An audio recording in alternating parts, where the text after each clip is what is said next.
कधी विचार केलाय की जेव्हा आपण एखादी गोष्ट मोजतो तेव्हा आपण नकळतपणे ती गोष्टच बदलून टाकतो का? हाच आहे मापनाचा एक विलक्षण विरोधाभास. नमस्कार आणि चला आज याचं रहस्य उलगडूया. हे बघा, आपल्या अवतीभोवती, मग ते घर असो किंवा मोठमोठे कारखाने, प्रचंड विद्युत प्रवाह वाहत असतो. पण गंमत म्हणजे हा प्रवाह मोजणारी उपकरणं ती असतात अतिशय नाजूक. मग इंजिनियर्स हे कसं काय मॅनेज करतात एवढ्या मोठ्या प्रवाहाचं मोजमाप इतक्या नाजूक उपकरणाने? चला, आज आपण हेच कोडं सोडवणार आहोत. आणि आपल्या समस्येचं मूळ आहे हे उपकरण. याला मूव्हमेंट असं म्हणतात. हे इतकं इतकं संवेदनशील असतं की जर का यातून थोडा जरी जास्त वीज प्रवाह गेला तर ते कायमचं खराब होऊ शकतं. 1 मिलीअँपियर म्हणजे किती? तर फक्त 0.0001 अँपियर. विचार करा, आपल्या घरातल्या साध्या बल्बमधून वाहणाऱ्या करंटच्या तुलनेत हे काहीच नाही, अगदीच नगण्य आहे. मग खरा प्रश्न तर इथेच सुरू होतो. एवढ्या नाजूक संवेदनशील मीटरने आपण 10 अँपियर किंवा 100 अँपियर सारखा प्रचंड करंट मोजणार कसा? थेट जोडलं तर मीटर जळून जाईल हे नक्की. पण थांबा, इंजिनियर्सकडे यावर एक जबरदस्त, एक कल्पक उपाय आहे आणि तो म्हणजे शंट रेझिस्टर. चला तर मग पाहूया हे शंट रेझिस्टर नेमकं काय आहे आणि ते काम कसं करतं. अगदी सोप्या भाषेत सांगायचं झालं तर शंट रेझिस्टर म्हणजे विजेसाठी एक बायपास, एक शॉर्टकट. जसं आपण शहरातली गर्दी टाळण्यासाठी बायपास रोड वापरतो ना, अगदी तसंच. बहुतेक वीज प्रवाह त्या नाजूक मीटरला टाळून या सोप्या कमी अडथळ्याच्या शंटमधून निघून जातो. तर हे काम करतं कसं? बघा, मीटर आणि शंट यांना समांतर म्हणजे पॅरेललमध्ये जोडलं जातं. त्यामुळे विजेला आता 2 मार्ग मिळतात आणि विजेचा एक साधा नियम आहे, ती नेहमी कमीत कमी अडथळ्याचा मार्ग निवडते.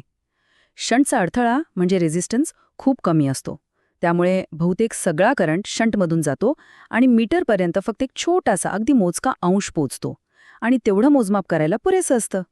इथे बघा, हे एकदम स्पष्ट दिसते. समजा 10 मिलीअँपियरचा करंट येतोय, त्यातला तब्बल 9 मिलीअँपियर शंटमधून निघून जातो आणि मीटरमधून जातो फक्त 1 मिलीअँपियर. मग मीटर ते 1 मिलीअँपियर मोजतो आणि आपल्याला डिस्प्लेवर एकूण करंट म्हणजे 10 मिलीअँपियर दाखवतो. कमाल आहे ना हे डिझाईन? वा, म्हणजे प्रॉब्लेम सॉल्व्ह झाला, बरोबर. आता आपण किती मोठा करंट सुरक्षितपणे मोजू शकतो. पण गोष्ट इतकी सोपी नाहीये. थांबा, कारण कहाणीत आता एक मोठा ट्विस्ट येणार आहे. आणि हा ट्विस्ट आपल्याला परत घेऊन जातो आपल्या मूळ विषयाकडे, मापनाचा विरोधाभास.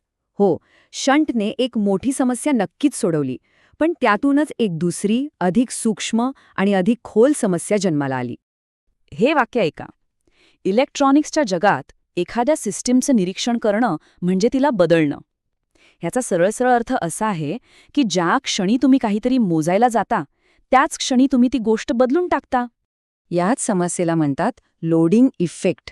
म्हणजे काय?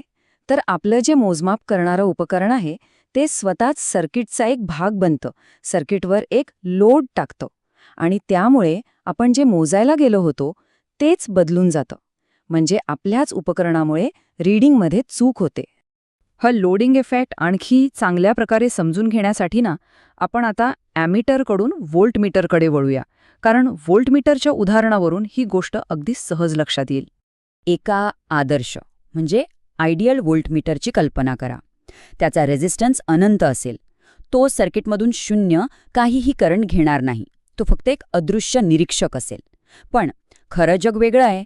खऱ्या व्होल्टमीटरचा रेझिस्टन्स खूप जास्त असतो, पण तो अनंत नसतो आणि त्यामुळे काम करण्यासाठी त्याला अगदी थोडा का होईना पण करंट घ्यावाच लागतो. आणि इथेच तर खरी मेख आहे. आणि हेच आपल्याला या डायग्राममध्ये दिसतंय. ज्या क्षणी आपण व्होल्टमीटर सर्किटला जोडतो तो स्वतःच सर्किटचा एक भाग बनून जातो. करंटला वाहण्यासाठी एक नवीनच रस्ता तयार होतो, जो व्होल्टमीटर जोडण्यापूर्वी अस्तित्वातच नव्हता. याची एक सोपी कल्पना करा. समजा तुम्हाला एका बादलीतलं पाणी मोजायचं आहे आणि तुम्ही त्यासाठी एक स्पंज वापरताय. काय होईल? तुम्ही स्पंज बुडवताच तो थोडं पाणी शोषून घेईल आणि पाण्याची पातळी कमी होईल. म्हणजे मोजण्याच्या क्रियेमुळेच मूळ गोष्ट बदलली. व्होल्टमीटरचं काम अगदी असंच आहे.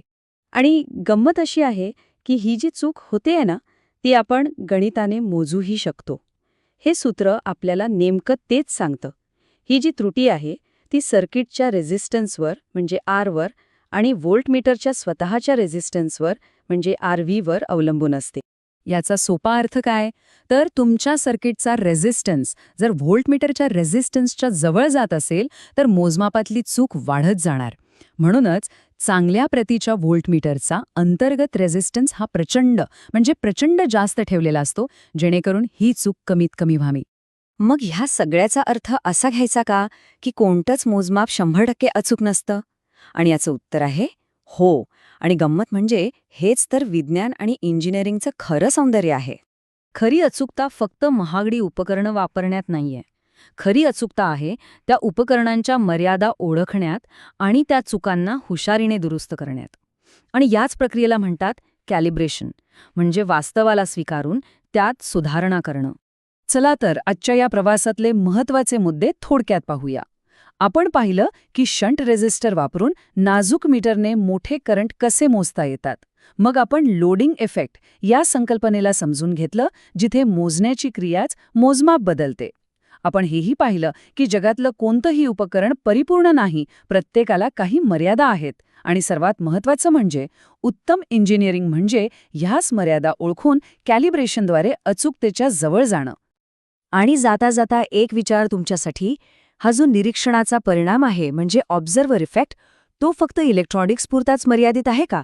की मग विज्ञान, मानसशास्त्र किंवा आपल्या रोजच्या आयुष्यात सुद्धा जिथे जिथे आपण एखाद्या गोष्टीवर लक्ष केंद्रित करतो तिथे तिथे आपण नकळतपणे ती गोष्ट बदलत असतो?